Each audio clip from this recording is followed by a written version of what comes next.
सो बच्चों, हमारा जो नेक्स्ट रूल है ग्रामर का, वो है use the right past form of verb in a story. देखिए बच्चे, बहुत सारे बच्चे जो है इसमें गलती करते हैं, बहुत सारे बच्चे गलती करते हैं। स्टोरी जो है वो हमेशा पास्ट में ही लिखनी चाहिए, लेकिन कुछ बहुत सारे बच्चे जो होते हैं ना, मैंने देखा है बहुत सारे बच्चे जो है वो प्रेजेंट में ही स्टोरी लिखते हैं। देखिए, जब स्टोरी स्टार्ट होती है तो कैसे स्टार्ट होती है? Once there was a king, once there was a crow. जैसे मतलब जहाँ पे वंस आ गया ना, वंस देयर वाज यहाँ पे आ गया ना, मतलब वो वंस मतलब एक बार ही वो चीज हुई है और वो हमारे पास्ट में हो चुकी है। तो आगे की अगर हमने लिख दिया once there was a king, once there was a crow, इसका मतलब कि वो पास्ट में ही था और वो हमें सारी स्टोरी पास्ट में ही लिखनी है, कि इसको हम प्रेजेंट में नहीं लिख सकते। ये ऐसे नहीं हम लिख सकते कि once there was a king and he is playing, का क्या मतलब निकलेगा? अगर हमने एक स्टोरी को पास्ट में शुरू किया है तो उसका एंड भी हम पास्ट में ही करेंगे। और स्टोरी क्या मतलब क्या होता है? एक कहानी। कहानी कब सुनाई जाती है? जब वो समय बीत चुका हो, और बीते हुए समय को हमेशा ही पास्ट में लिखा जाता है। ठीक है। सो बच्चों, हमारा नेक्स्ट रूल है use comma in a list. मतलब कि अगर हम किसी भी मतलब कोई भी लिस्ट बना रहे हैं, बहुत सारी चीजें हैं हमारे पास, उनकी लिस्ट बन रही है, तो उनमें हमें कोमा ही यूज करना है। और जब हम पता चलता है कि हमारी लिस्ट कंप्लीट हो गई है और एक लास्ट वाली चीज बची है, तो उसके आगे हमने एंड लगाना है। इसका मतलब ये है कि हमारी जो लिस्ट है यहाँ पे खत्म हो चुकी है। फॉर एग्जाम्पल मैं आपको बता रही हूँ example, apples,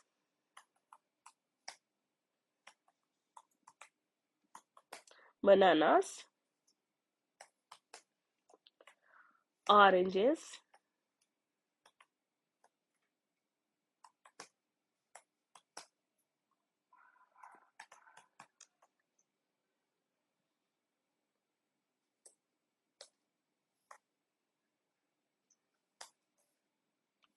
apples, bananas, oranges, and grapes. Example is I love reading books, comma, writing stories, and learning new languages.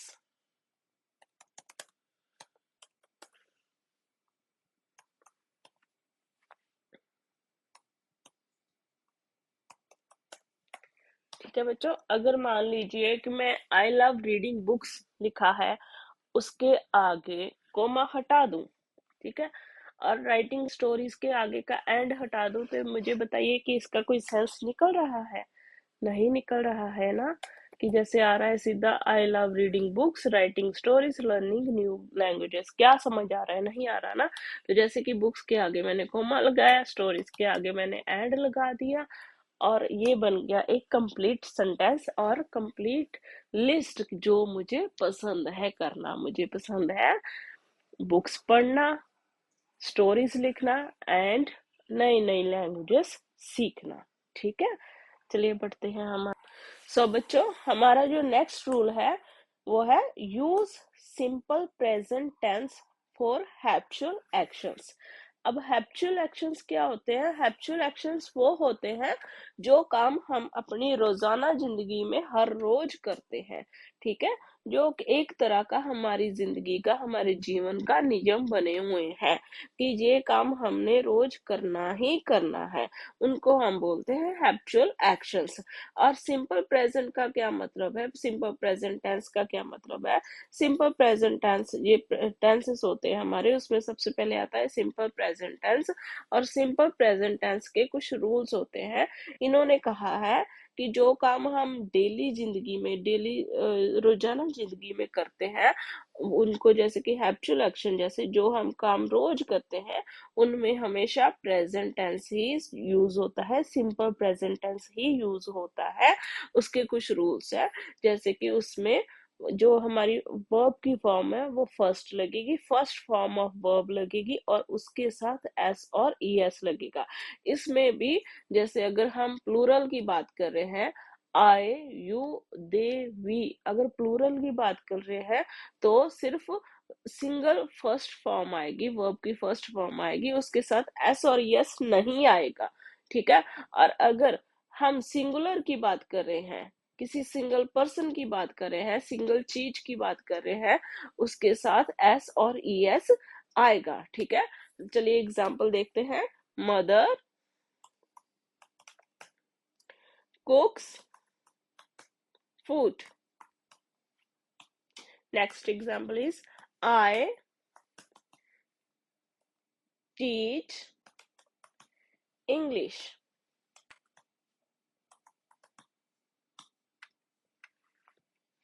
They go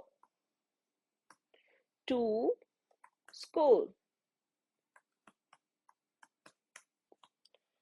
Grandmother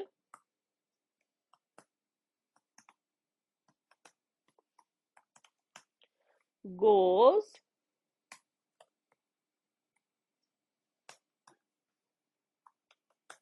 to temple.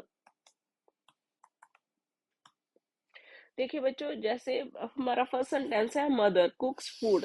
Mother जो है एक ही है, और मदर जो है वो खाना बनाती है। ठीक है, डेली खाना बनाती है, और मदर सिंगुलर होने की वजह से हमने वर्ब के साथ, फर्स्ट फॉर्म ऑफ वर्ब के साथ एस लगाया है। ठीक है। आई, जैसे कि मैंने पहले ही बोला था, आई, यू, वी, दे, और प्लूरल। ठीक है। इनके साथ आए, इनके साथ फर्स्ट फॉर्म के साथ एस और ई एस नहीं आएगा। ठीक है। यहाँ पे मैंने लिखा आई टीच इंग्लिश, मैं इंग्लिश पढ़ाती हूँ। ठीक है। Next I go, they go to school. जैसे मैंने बोला था प्लूरल, प्लूरल मतलब बहुत लोग, बहुत, जिसमें एक से ज्यादा आ जाते हैं। ठीक है। तो दे गो टू स्कूल, यहाँ पे गो के साथ ई एस और यस नहीं आया है, क्योंकि यहाँ पे ज्यादा लोग हैं। ठीक है। Grandmother goes to temple, grandmother एक ही है, और उनके साथ सेंटेंस के साथ वर्ब की फर्स्ट फॉर्म के साथ एस और ई एस लगेगा। ई एस आया है गोज टू टेम्पल, जो हमारी ग्रैंड मदर है वो रोजाना टेम्पल जाते हैं। ठीक है। चलिए बढ़ते हैं नेक्स्ट रूल पे। The next rule is do not use etc with name of people. देखिए बच्चों, हम किसी भी पर्सन के नाम के साथ etc यूज नहीं करते हैं। ठीक है। इससे किसी पर्सन की डिसरिस्पेक्ट या फिर इम्पोर्टेंस को हार्म होता है, उसको मतलब नुकसान पहुंचता है, किसी की डिसरिस्पेक्ट होती है, इसलिए हम पर्सन के नेम के साथ ईटीसी यूज नहीं करते हैं। ठीक है। ईटीसी कहाँ पे यूज किया जाता है? जहाँ पे बहुत सारी चीजें हों। चीजें मतलब जैसे कि बुक्स हो गई, न्यूज़पेपर हो गए, पेन्स हो गए, ऐसे करके बहुत सारी कुछ और चीजें हों, उनकी अगर लिस्ट बनाई जा रही हो तो उनके लास्ट पे हम ईटीसी यूज करते हैं। लेकिन किसी पर्सन के नाम के साथ हम ईटीसी यूज नहीं करते हैं। इसके लिए हम, अगर हमारे पास किसी पर्सन्स की लिस्ट आ गई है, तो जो लास्ट वाला नेम है उसके आगे हम एंड लिख देंगे, जिससे पता चल जाएगा कि लिस्ट खत्म हो गई है। लेकिन ईटीसी नहीं लगाना है, कभी नहीं लगाना है आपने ईटीसी। ठीक है। मैं आपको एक एग्जांपल दे रही हूँ, जैसे कि John, Johan,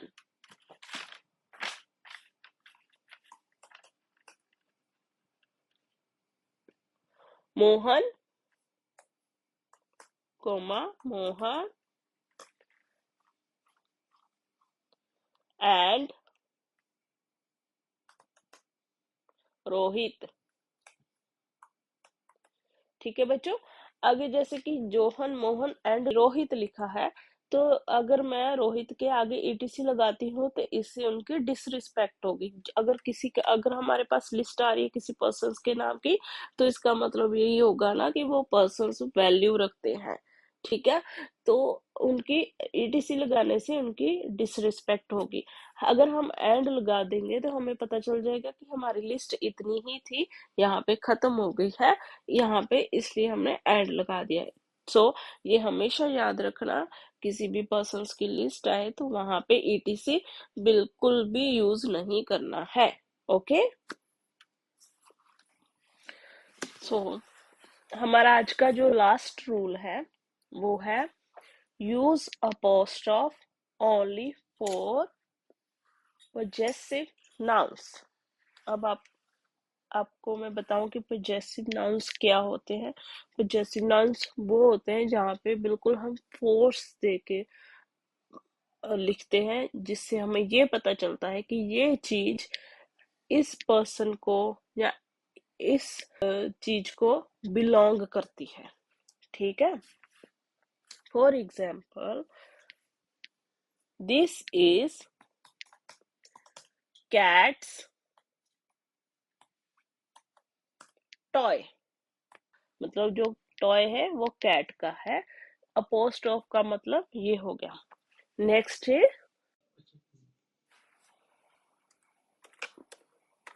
this is Shams book, full stop. इससे हमें पता चल रहा है कि ये जो बुक है ये शाम की है। The book belongs to the Shyam. जैसे कि ये टॉय जो है कैट का है और बुक जो है शाम की है। मतलब ये जो चीज है किसको बिलोंग करती है, इस पर्सन को, इसलिए यहाँ पे हमने अपोस्ट्रोफ एस यूज किया है। ठीक है बच्चों, और ये है हमारे 10 ग्रामर के बेसिक रूल्स। बेसिक है लेकिन बहुत ही ज्यादा इम्पोर्टेंट है। इन छोटे छोटे रूल्स की हमारे ग्रामर में बहुत ज्यादा वैल्यू है। अगर हम इनको मिस करते हैं तो हमारी जो है कह लीजिए कि ग्रामर जो है या फिर इंग्लिश जो है वो मीनिंगलेस हो जाती है, उसका इतना मीनिंग नहीं रहता है। सो इन छोटे छोटे से बेसिक से रूल्स को आप हम याद करना और अपने इंग्लिश में यूज करना, अपनी राइटिंग में, अपनी लर्निंग में, अपने जो भी आप पढ़ते हो लिखते हो अब उसमें यूज करना। और देखना कि आपको मतलब कि जो एग्जाम्स में मार्क्स है वो आपके अच्छे आएंगे, क्योंकि ये जो इंग्लिश है ये हमारा लैंग्वेज का पेपर होता है। और लैंग्वेज में बहुत छोटी छोटी गलतियां भी जो होती है ना, बहुत छोटी छोटी गलतियां, उनको भी नोटिस किया जाता है और उनके भी मार्क्स कट होते हैं। इसलिए ये बेसिक से रूल्स मैंने बताए हैं, इनको आप यूज करोगे ना जब आप, तो आप अपने छोटे छोटे जो गलतियों के आपके मार्क्स कट होते हैं ना, आप उनसे बच सकोगे। ठीक है, और आगे भी अगर जैसे आप आगे पढ़ के आप सीनियर क्लासेस में जाओगे तो आपको ये चीजें बहुत ही काम आने वाली है। ठीक है, तो बच्चों आप बने रहिए मेरे साथ। मैं आपको ऐसे ही बेहतरीन बहुत सारी अच्छी अच्छी वीडियोस, बहुत सारी इंपॉर्टेंट वीडियोस लाके पढ़ाऊंगी। मैं आपको इंग्लिश के रिगार्डिंग ही हमारी वीडियोस होगी। इंग्लिश ग्रामर पहले हम करेंगे, इंग्लिश ग्रामर की जो भी है A to Z मैं आपको करवाऊंगी धीरे धीरे। बस आपकी सपोर्ट चाहिए मुझे, आप ऐसे ही बने रहिए मेरे साथ। प्लीज मेरे आप चैनल को सब्सक्राइब कर दीजिए, इसको शेयर कर दीजिए और इसको लाइक कर दीजिए, क्योंकि मुझे आपके सपोर्ट की बहुत जरूरत है। आप मेरे साथ बने रहिए और मैं आपको इसी तरह बहुत सारी इंपॉर्टेंट वीडियोस जो है वो आपको लाके देती रहूंगी। थैंक यू सो मच बच्चों, आप पढ़ते रहिए, बढ़ते रहिए। Thank you so much.